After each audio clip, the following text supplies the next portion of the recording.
Hello, everybody. Welcome back to the show. My name is Ray Petree. I'm a columnist for the Augusta Free Press. And today I'm joined by a special guest, the author of a wonderful biography about the Golden Greek Jim Londos and one half the authors of the Pro Wrestling Hall of Fame series, Steve Johnson, a Hi, wrestling Ray. historian. Thanks for having me on. I appreciate the chance to talk about wrestling. Um, Professional wrestling history is so much different than any other sport because for so long as a regional sport and eventually people realized it wasn't a sport and sort of the redheaded stepchild of entertainment and athletics. It's not quite as easy to trace as the NFL or the NBA or hockey or lacrosse or anything like that. um, how did your love affair with wrestling begin? It started just the way most people started as a teenager. You grow up from the comic books into the real live action heroes in pro wrestling when you're 12 or 13 years old. You watch them on TV. You say, man, he can conquer the world. Uh, he's a true real live action hero. In my case, it was Johnny Powers in the Buffalo Cleveland circuit. And it kind of never stopped. But to your point, wrestling really doesn't have a history. It has a past, but it doesn't really have that much of a history. A lot of folks before me and at this time too try and dig through old records, documents, newspaper clippings, interviews, and so forth to start to document what it actually was that got wrestling to where we are, where it's almost ubiquitous. You can't escape it even if you tried.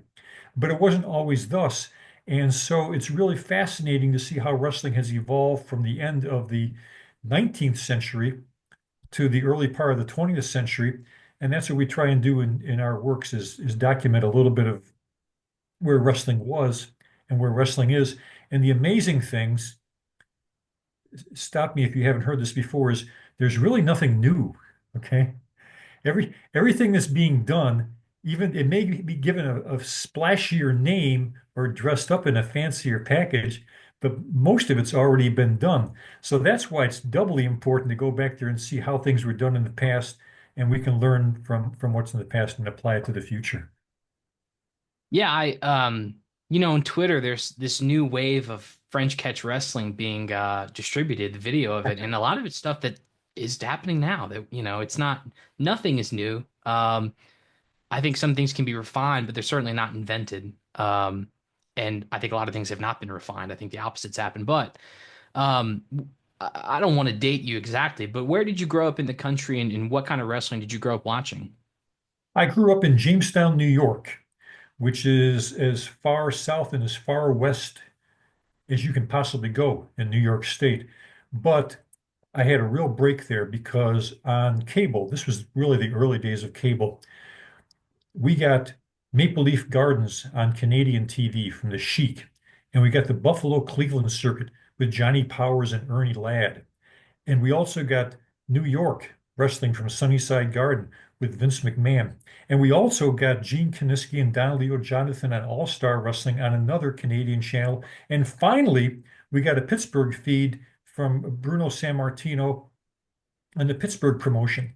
So I could literally sit there in front of the TV on Saturday afternoons, take those old 99-cent Sertron tapes, put them in the tape recorder, put the tape recorder as close to the TV as I could to tape the audio off five different programs and be exposed to five different kinds of wrestling. And then take those tapes and trade them with people, audio tapes, and trade them with people across the country. So we had a pretty good operation going, even though we were just in Jamestown, New York. I was gonna ask you about tape trading because, I'm 28 years old and there was no need for that as I was growing up. How early were you tape trading? Well, we were preceding what even the word tape trading wasn't even invented. We were doing audio tapes, the Right. little cassette tapes. And so I was doing these in the early 70s, and I still have over here on the other side of my desk some audio from old Los Angeles programs with Dick Lane behind the microphone, circa 1970, 1971 or so.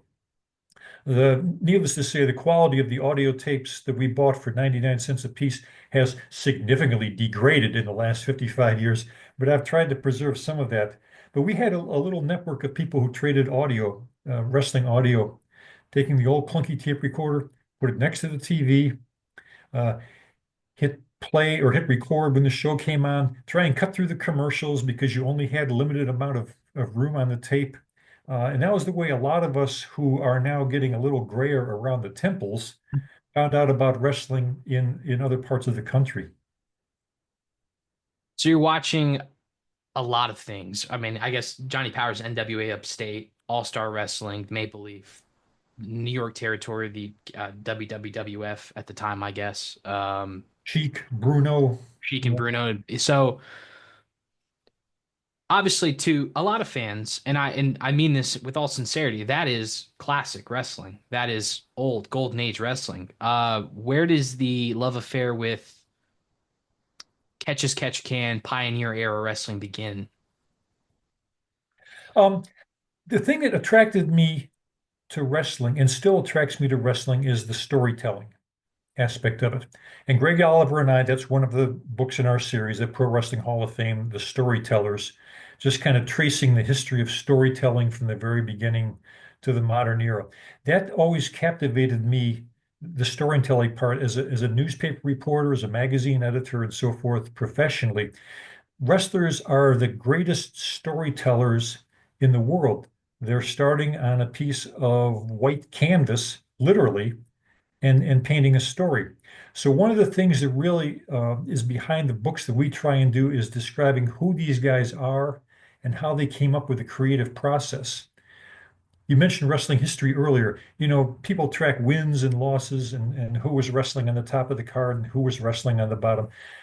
That's good. There's a place for that, but it really doesn't tell you the kind of history that we're trying to get at, who these guys were, why they were important, what they taught us, and what lessons they have for today. And that's true from Jim Londos in the 1920s, now a century later, if you look at it. Last Tuesday, I believe, you had the most recent iteration in the Pro Wrestling Hall of Fame book come out, Classic Characters, which is a terrific book. Highly recommend you guys check it out. Thank you. And a lot of that, I think it does such a great job of rendering those guys who've been forgotten in color. I mean, giving them motivations and trying to help people better understand who they were and not just, like you said, what their wins and loss record was or what titles they held. Um, because how can you really understand history if it's just surface level? How can you understand wrestling's past, like you said? In that sense, I'll go back to the Jim Londos book because that was I spent more time on that than anything else I did in my life, including my PhD dissertation.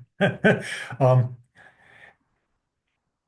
it you have to understand that there was a point in time when wrestling in general and Jim Londos in particular were so important that they were on the top of the sports pages along with baseball and prize fighting and horse racing, the big sports of the 1920s.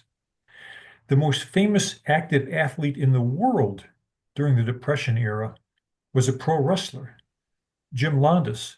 There's there's no question about that. So, two things.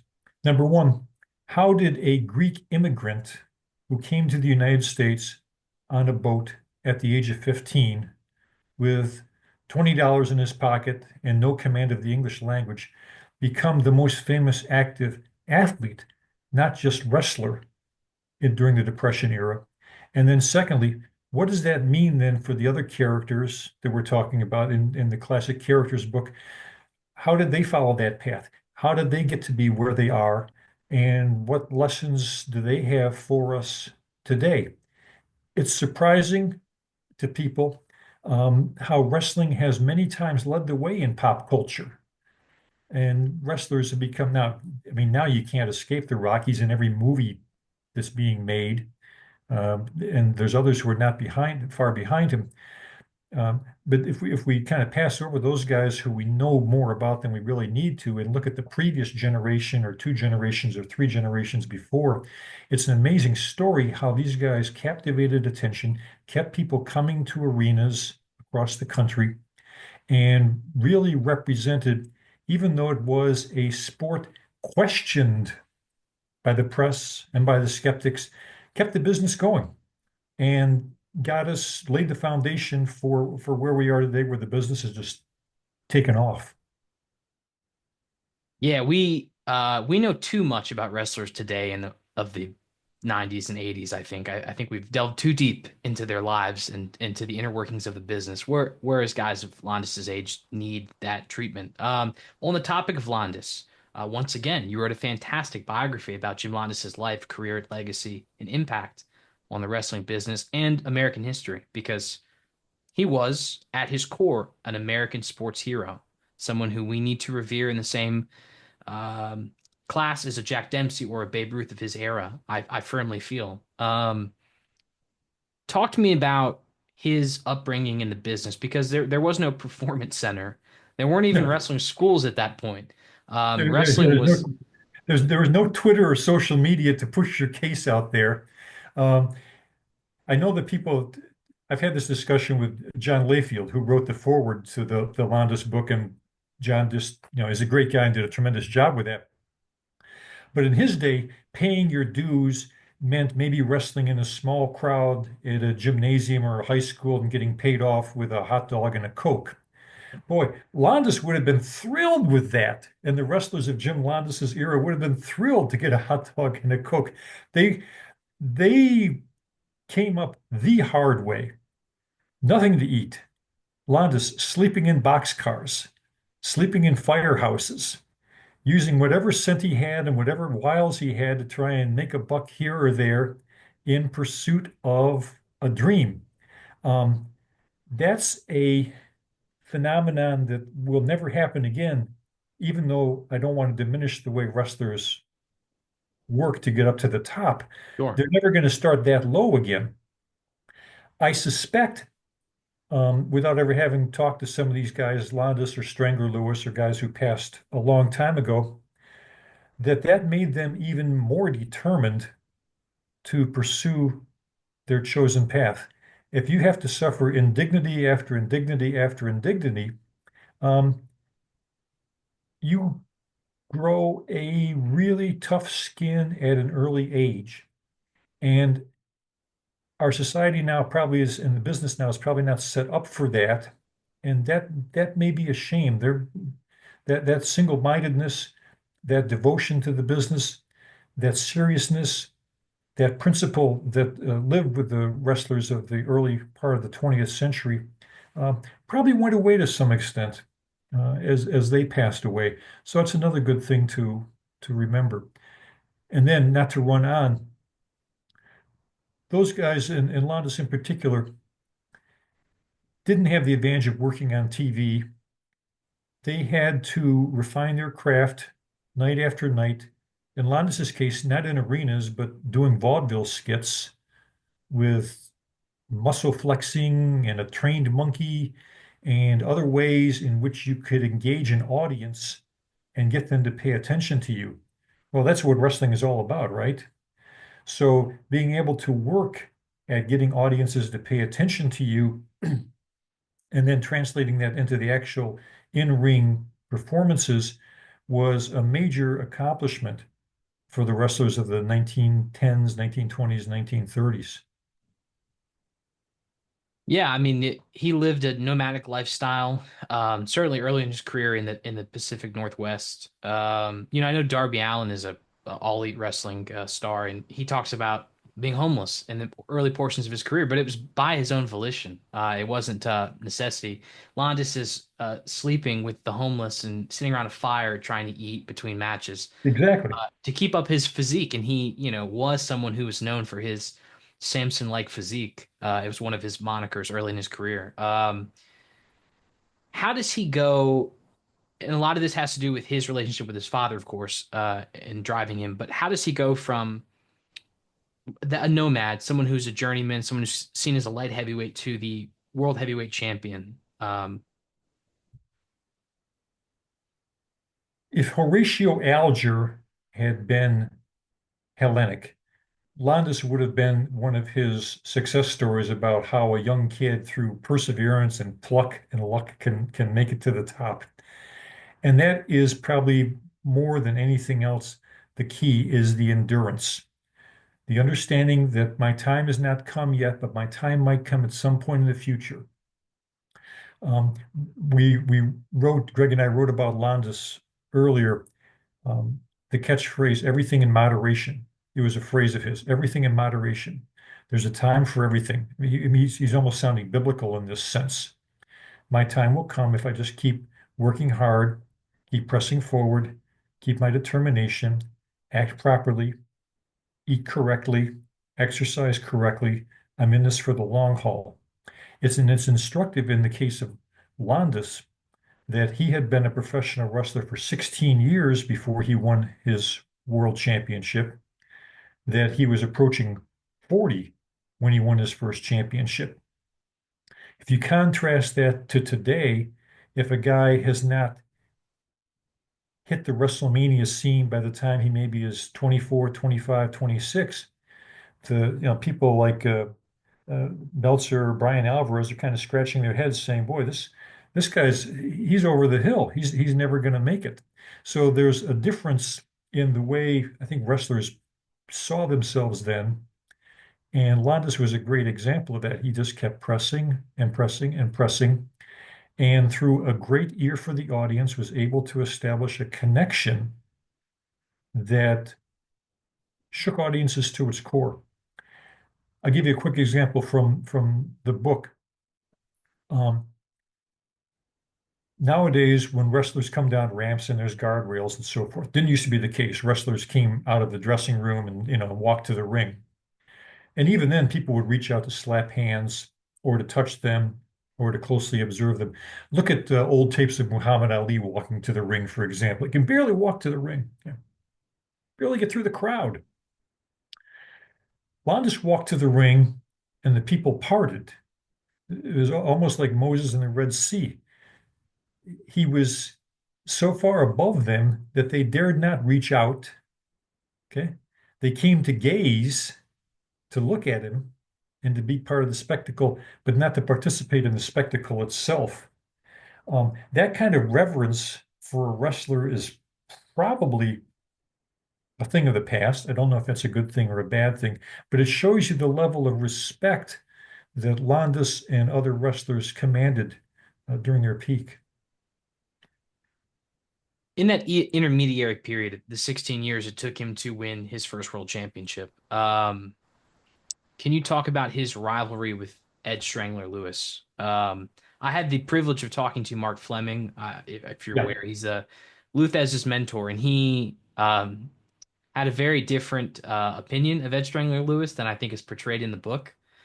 Certainly one that is different, and of Sandow and of Koutsopodi, that I found a very interesting juxtaposition to what he told me from Luthez, from Luthez's words.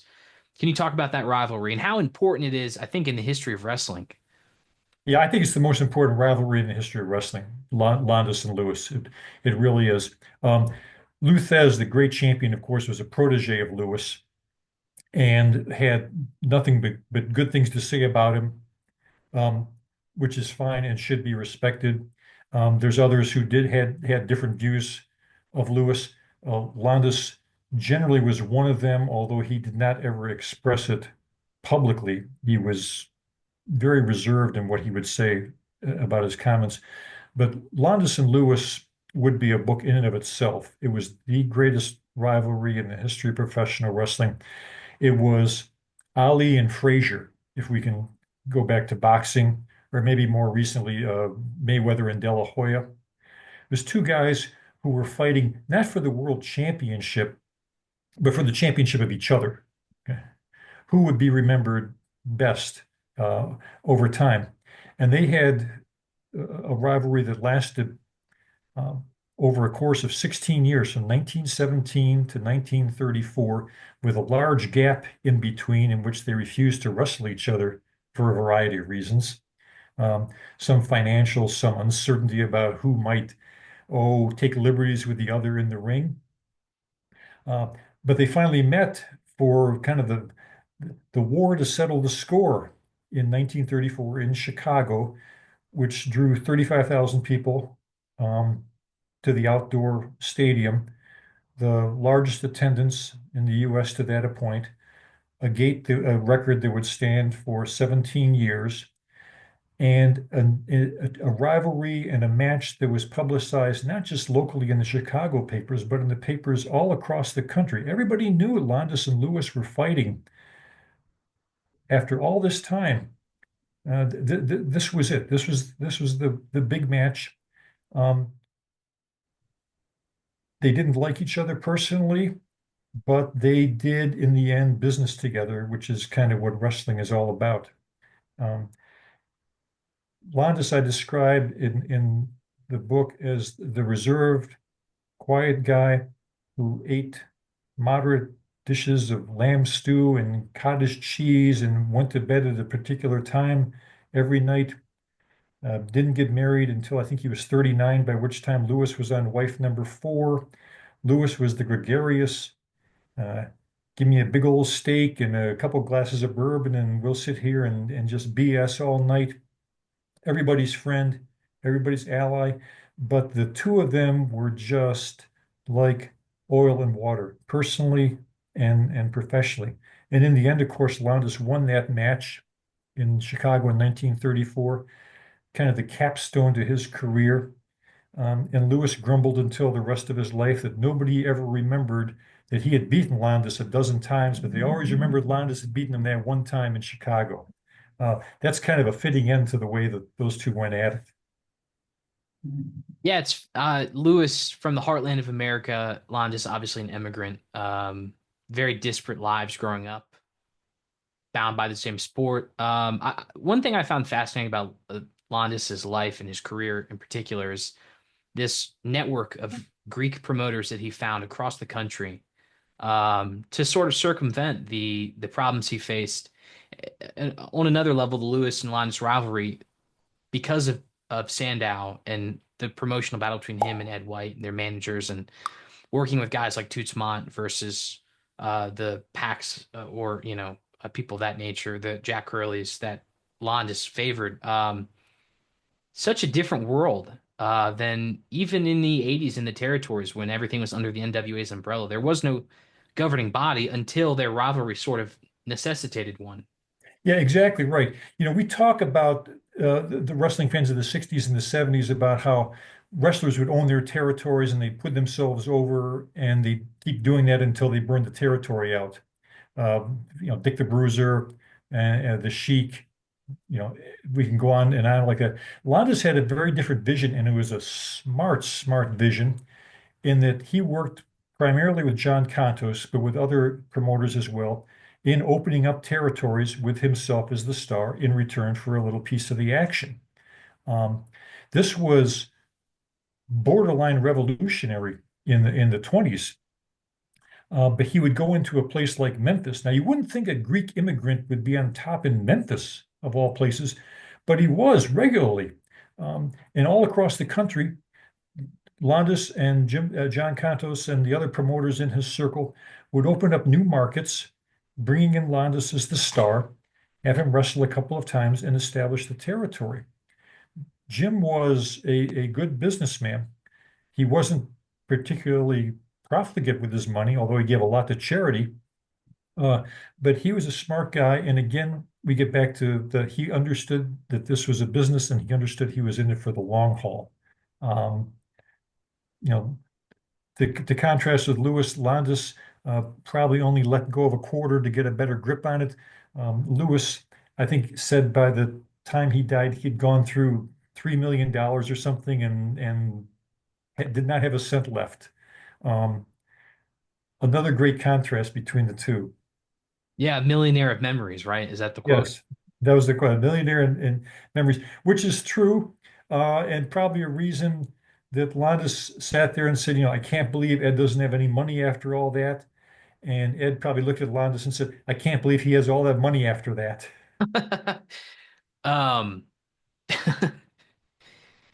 So I think Londos is probably the feat he's most well known for, the one he's associated with, is his drawing power, in particular the show where he drew 90,000 fans in Athens. Can you talk about that match and the business surrounding it? Sure, I'll tell you what Londos's genius was, in my estimation, having studied him for all these times. Okay. We always talk, even to this day, about making fans believe. Okay, that there's kind of that magician trick that they know it might not quite be real, but they want to believe, and so we try to make them believe by blood or hard ways or other things that they can be convinced that these are really two guys who are fighting. Johnny Valentine used to say something to that effect. I can make them believe it's real. Londos, and he said this publicly in several instances, didn't necessarily subscribe to that. What he wanted to do was make people care. And there's a real difference between caring and believing. And he probably had it down as well as anybody in his time. It's an outreached hand, it's a grimace, it's an expression of pain, it's a connection with the audience so that they care about what's going on there, whether they necessarily believe this arm lock or this hammer lock is really doing its job. That's a careful distinction. And he said, and I said this several places in the book, um, it's a performance and it's theater. It's real that way. And that's a wonderful way of understanding the way he viewed wrestling. And I think it's also a way that shows those who are concerned about making people believe miss the boat. You want to make them care, and caring and believing are just not quite the same thing in wrestling. He had the formula down pat, and it helped that he was a small immigrant, undersized guy, a natural babyface, natural underdog. But still, if you can make them care, you've got them, whether they believe this particular punch or this particular 360 top rope Hurricane Rana is really doing its job. That's a good lesson for today, I think, still, too.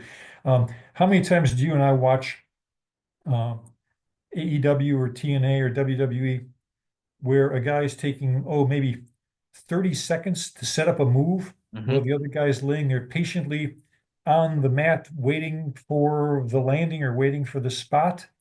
Um, I don't believe or care Yeah. about that. Um, if one guy has the other guy, though, wrenching it in an arm lock or a top wrist lock or something like that, and just holding it, making the audience believe, making the audience draw into the show, that's, I think, a different thing.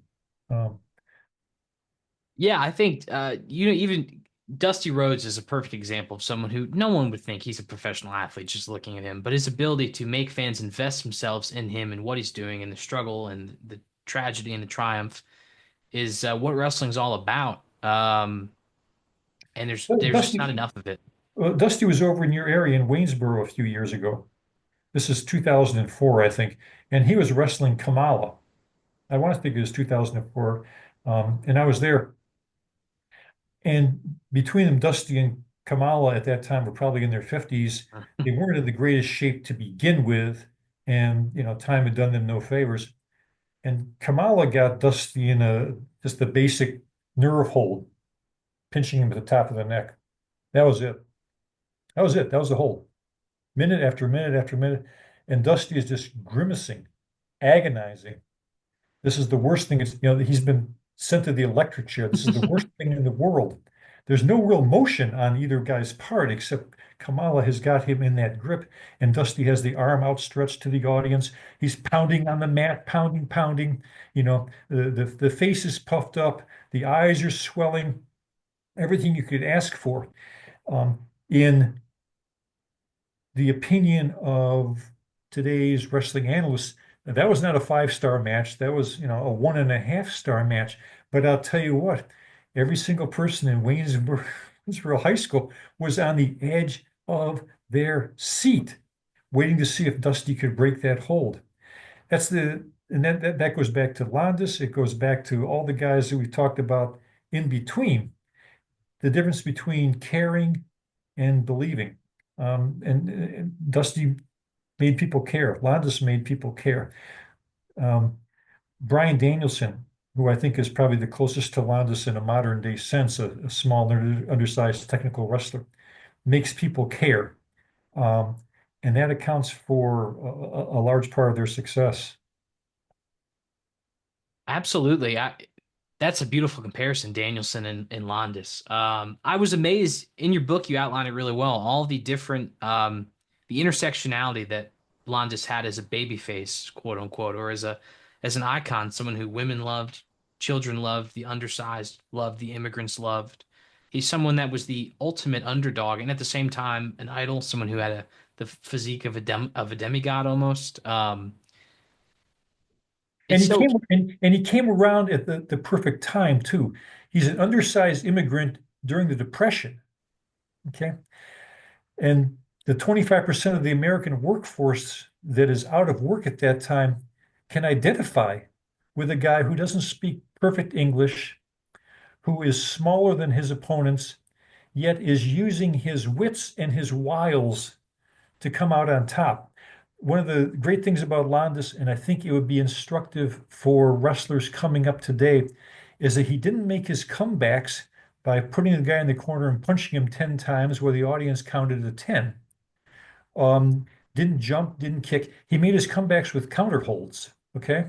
Again, I'm showing the audience I'm not as big as this guy, but I'm smarter than he is. I'm going to use what resources I have, counter holds, uh, arm bars, twists here and there to make my comeback. And people could really get into that because they can say, if this guy, small and undersized, can outthink his opponent in the ring to score a victory, and while I'm sitting here unemployed, hey, maybe there's hope for me.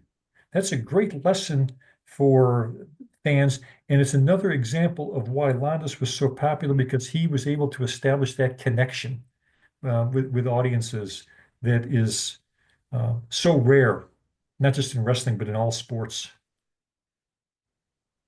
I want to talk about the research that went into this book. You've insinuated how long it took. When did you begin this project? I cold called Christine Londos, Jim's daughter, in 2007, and the book was published a few months ago. So yeah, that's about 17 years worth of work. Not every day. There were long gaps in between when I had to actually tend to real work, but it took a long time to get a handle on him, not just because there was so much to work with here, but because you had to go and really tell the story of Londos in Greece, where he was a borderline deity. I don't read Greek, but I was able to hire a really good researcher named Vicky Mutzari in Athens, who helped me translate Greek newspapers of the era and find other research and see how Londos was viewed by his fellow countrymen. That made the story even more impressive. You mentioned earlier, Ray, the 90,000 fans that attended the match with Kola Kwariani at the Olympic Stadium in London in 1933 in Athens when Londos was there. There was nothing less than the pride of a nation on the line when Londos wrestled. Greece was experiencing some of the same economic and political turmoil that it's experienced throughout most of its lifetime. And Londos was seen as its representative to the world, that Greece is still great because Londos is great. Um, I don't think any wrestler in history ever carried with him on his shoulders the hopes and the aspirations of an entire nation Mm. the way that Londos did. And I think he became very aware of that over time. Uh, that if I had one question to ask if Jim was still alive and he died 50 years ago this year, I would love to ask him, what was it like in 1933 when you stood in the ring in Athens in the Olympic Stadium, the white marble Olympic Stadium we've all seen on TV, the cradle of the Olympics? What was it like when you stood in the ring and there's 90,000 people there chanting Zito Londos, long live Londos, and you're looking out there? Um, what were your emotions? What did you think about it? You were a 15-year-old kid who came over on a boat from America, and now you've got this kind of audience in front of you. Um, what ran through your blood? What ran through your bones? Uh, I think it would probably be knowing what I know about him, a humbling experience that he had reached that point. And humble is not always a word associated with professional wrestling. No, actually, usually I think that would be an antonym, probably. How many interviews did you conduct? Do you have enough? Do you have an idea of how many you conducted in the course of the research for this book? Uh, no, other than a lot. A lot. Yeah, that's that's right. Uh, I don't have a book in front of me, but there's like 400 or 500 footnotes in there because I wanted to make sure that everything I wrote was documented, especially because a lot of it cut against the grain or produced new evidence that challenged some of the assumptions that we'd had in pro wrestling research over maybe the last 15 or 20 years. And maybe people will find stuff that contradicts what I have, but I was fortunate to be able to gain access to a lot of Londos's personal papers, some Greek interviews in which he, I think, did a good job of explaining who he was and what he was doing in a way that he really didn't share with American papers, probably because of the language barrier, probably because he felt at home a little more comfortable than he felt here, even though uh, he was an American citizen as of 1927. But it's a lot of research, it's a lot of interviews, it's a lot of contradictory information. Sometimes you've got to go just like our buddy Chris Graham does, take the two things and see which one weighs more and go with it. It's a 51-49 proposition, not 100-0. Well, and if someone does produce some evidence that contradicts what you wrote, that's a good thing, right? We need people who have these documents stored away in their basements or their attics or whatever to come forth with them, right? I think it's great. It is, and we found in some of the books that Greg Oliver and I have done where, in light of new information or new newspapers online or somebody coming forward, we amend what we previously wrote. That's why it's always important for me as a journalist to make sure I modify whatever I write with the earliest recorded instance of this or the first recorded instance of this to leave you that little wiggle room to imply something else might supersede this. Right. Um, Right. Going back to what we said in the beginning, the wrestling, the past of wrestling is not taking care of itself well. Um, I think the classic characters book, just to kind of tie that together, reading especially the early portions of that book, a lot, it's almost great supplemental material because guys like, if maybe I'm pronouncing this wrong, Joe Malkowitz yeah, yeah. or Bobby Manigoff and the stories about his father, tie in well to if you don't know a lot about wrestling history and you're seeing some of these names and they seem sort of, okay, it's just a wrestler, a guy you look up his wins and losses. This is great material to get a better understanding of that era and the people he was facing. One of the things that I found with Londos, as well as the other books that Greg and I have done, and we did the Pro Wrestling Hall of Fame, the heels, the heroes, storytellers, tag teams, and now classic characters, is that we may be starting something and all of a sudden find a rabbit hole that we want to go down. And we're in that rabbit hole for several days until we resurface and say, boy, I never knew that. That's kind of interesting. I think that's a part of what we should be writing.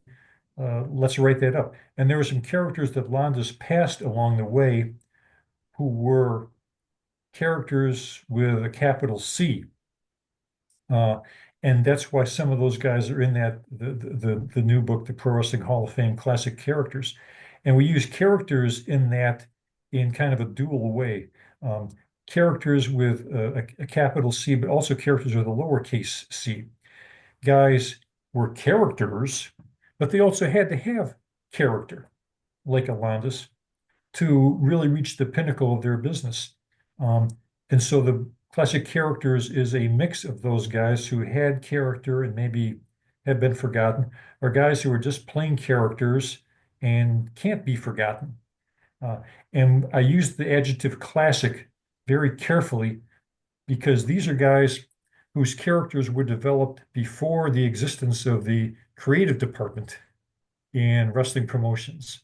These are guys whose characters were natural extensions of themselves, uh, as opposed to somebody sketching an outfit or ring apparel on a piece of paper and declaring, you will be henceforth known as Mantar or the Berserker. Um, so these guys really were classic in the sense in that they developed their own characters um, more or less naturally. Some of them, like John Hill or Mike Mialakis, had 5 or 6 different characters depending upon where they were, just because they were creative and they like to give the audiences different looks. So yeah, to ramble on, but it is a good supplement to Londos and to some of the other history books that have come out to understand in what we hope are kind of magazine length segments, a couple thousand words. Again, who these guys were, what was important about them, and why we should remember them. What influence did they have on the business? You won't find much discussion in classic characters of wins and losses.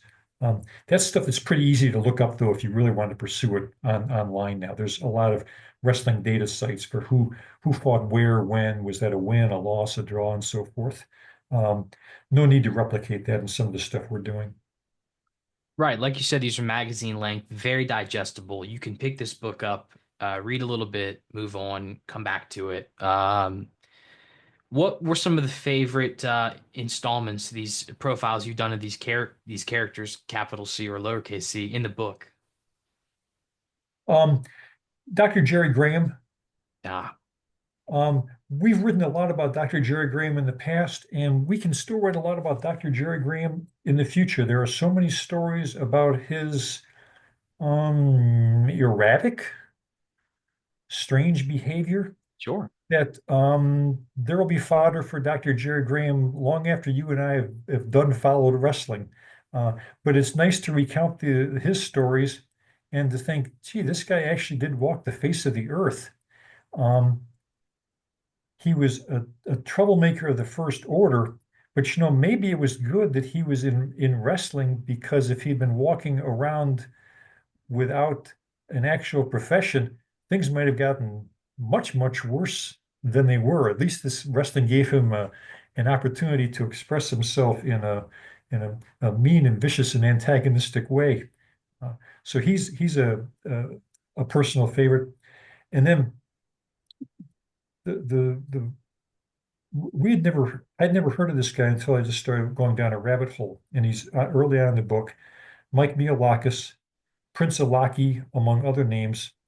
Um, I had never, I think I'd seen the name, but I never really dug into it until I came across some letters that his father had written to a friend in the course of research files that I have, and took a look at it and say, whoa, this guy's unbelievable.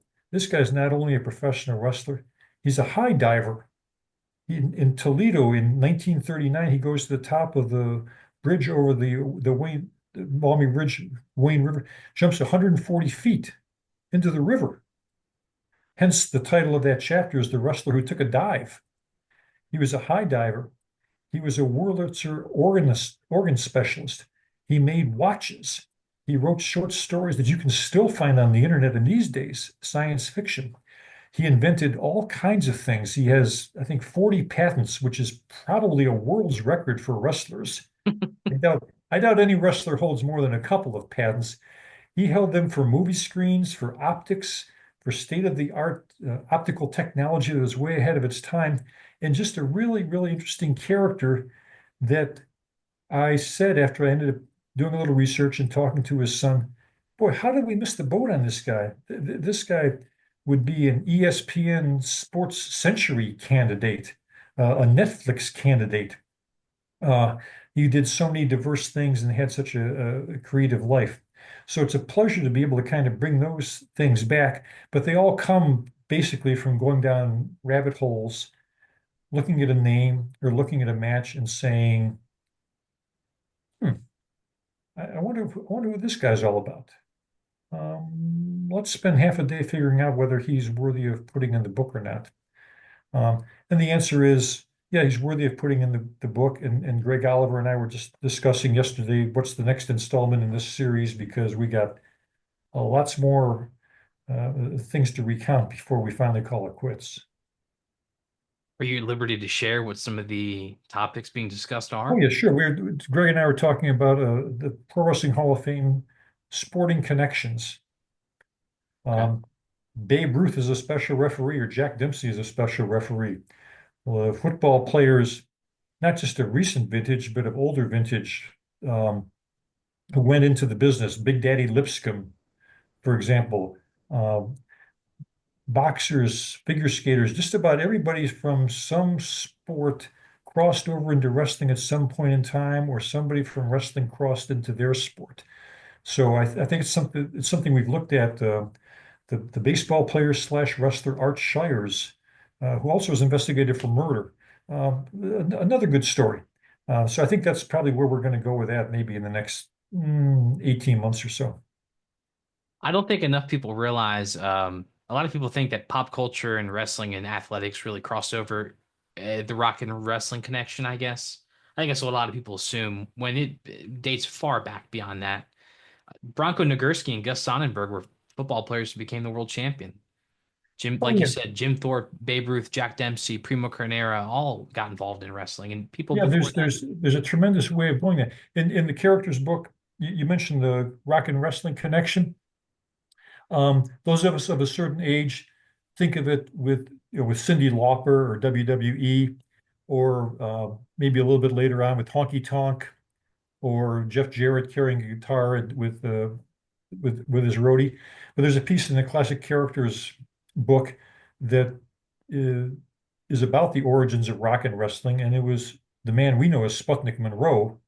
At the time, he was Elvis Monroe, Elvis Rock and Roll Monroe, um, in the late 1950s, capitalizing on the Elvis Presley gimmick. Again, the crossover between wrestling and pop culture is strong. Um, so, if we keep tracing those things back a little bit, you find more and more interesting things. We think of Sputnik Monroe in terms of civil rights and integrating audiences in Memphis. Yeah, but he also was the first guy who was bringing a guitar in the ring, getting his head smashed with it. Uh, Jeff Jarrett's done a great job recently with his podcast of the primacy of Sputnik Monroe, championing him as a, being a Memphis guy, of course.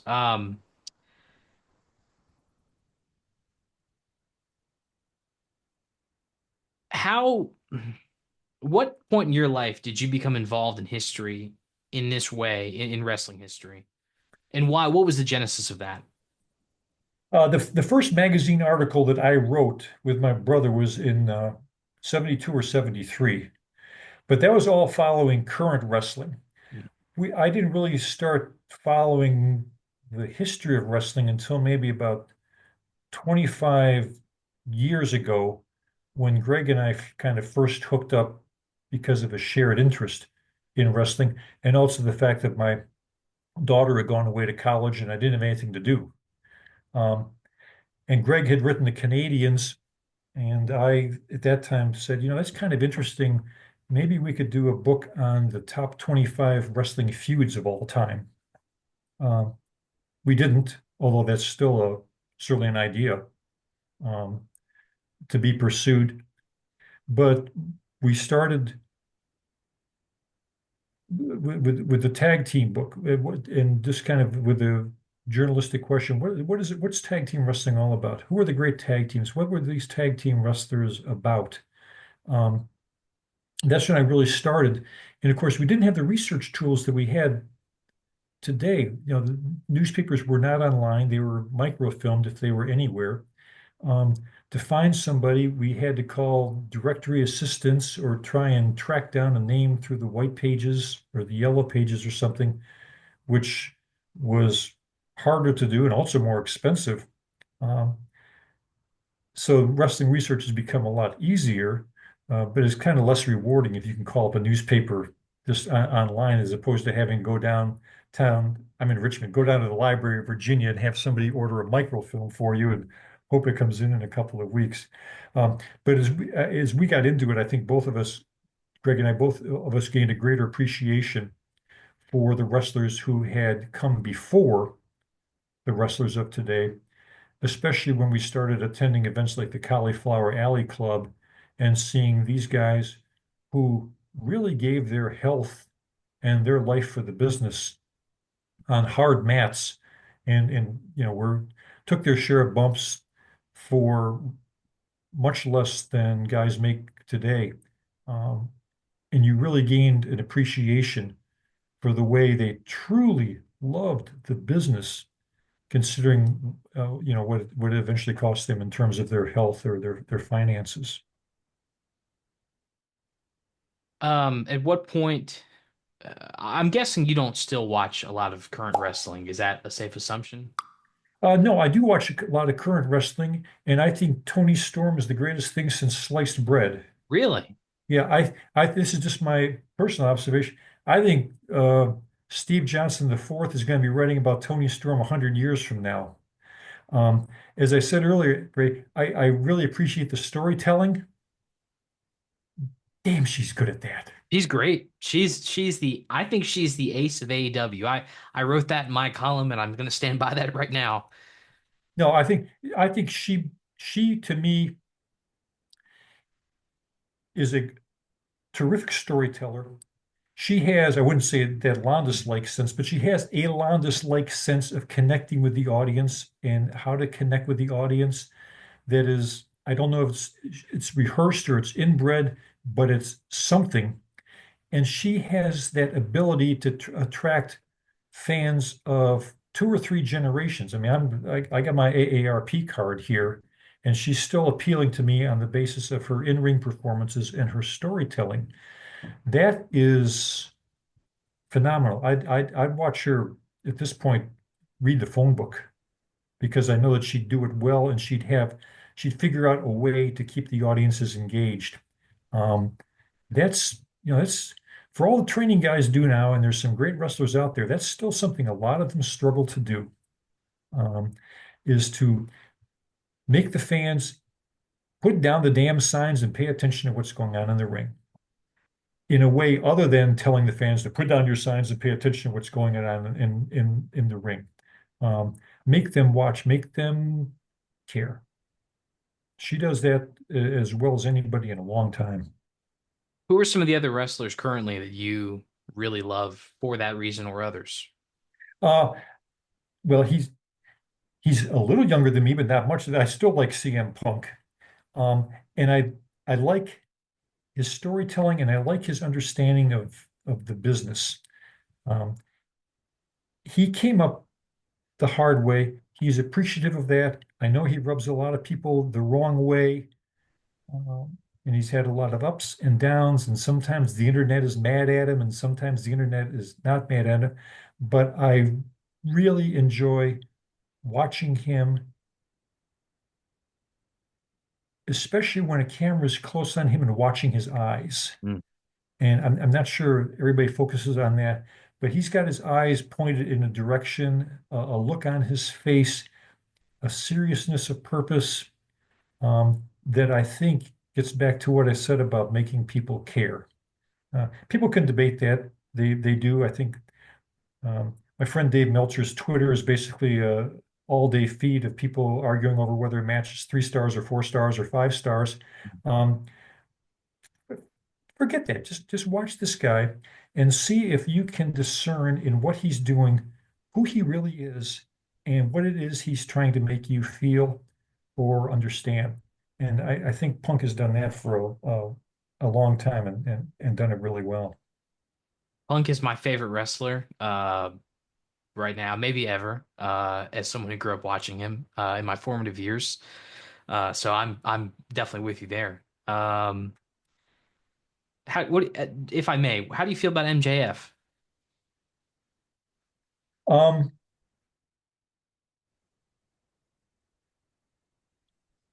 when you go out to the 4th of July and they set off the firecrackers and there's really loud and it's really awesome and the explosion is terrific. And then one firecracker goes up really high and you're waiting for the big explosion and the big bang. and it comes back to earth. Yeah, that's the way I felt about it, is I really liked everything he was doing. Um, but then it kind of, over the last few months, to me, fell flat. Hmm, My view, um, I liked him before. I don't know if that, he's got me caring anymore. sure. I agree with that.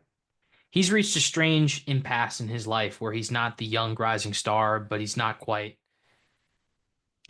there. He's not quite where we all expected him to be. And I don't know how you bridge that gap at this point, but he's young still, I guess. Yeah, he's young, and there's, if the example of Londos or Lewis is any example, you've got a long way to go. You've got a lot of audiences to perform before.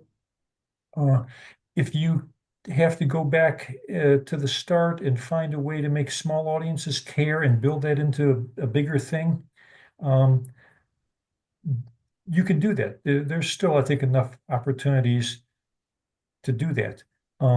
If you just try some kind of corporate repackaging, Mm. which is done all the time, those I think tend to fail more often than they succeed, because the fans see through that. We get back to the classic characters book. The classic with a capital C characters were guys whose character they either developed on their own or were natural extensions of their own personalities. There's a really good piece that I'm proud of in that book by Rip Hawk, in his own words, talking about the importance of characters and character in wrestling. And I think that's probably an instructive case for anybody who may be kind of stuck with where they are right now. Well, I think we've had a great conversation. We're reaching that hour point where I try to keep my show under and I don't do a very good job. But my last question, I review one classic match every week for the Augusta Free Press. What match would you recommend I watch for my show? If you haven't done it already, Rogers and O'Connor, Rogers and O'Connor. Comiskey, 1960. Um, I think that is it's the match that finally put Buddy on top. It's a really good match in and of itself. O'Connor sells toward the end of the match a little bit more than you'd like, but when Rogers pins him, and then I won't spoil it for anyone who hasn't seen it, grabs the microphone, um, baby, you know he's on top, and you know that an era of wrestling has changed.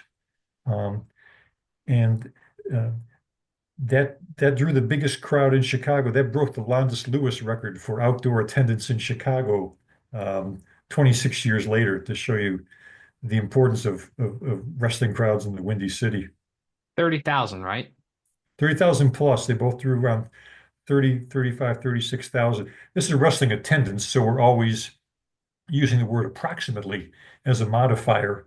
But yeah, Rogers and O'Connor is a absolute classic. I love it. I love it. And I will send it to you once I finish reviewing it. Please do. Thank you so much for your time, Steve. And I will have links for all of his bibliography, so where you can find his books, in particular, londosbook.com for the Londos biography. You can follow Steve on Twitter. His handle will be below his beautiful face in the video. Yeah. And I'll have his link tree in the link as well. So thank you so much, Oh, Steve. I really enjoyed it. It's great to talk. Obviously, we could do this all day long, but um, we'd be like an episode of a Raw taping that went on too long. Okay, that people would already have left. I wouldn't mind the viewership Raw gets, even if it's apparently dwindling. But thank you so much. Okay, thanks, Ray. I appreciate it.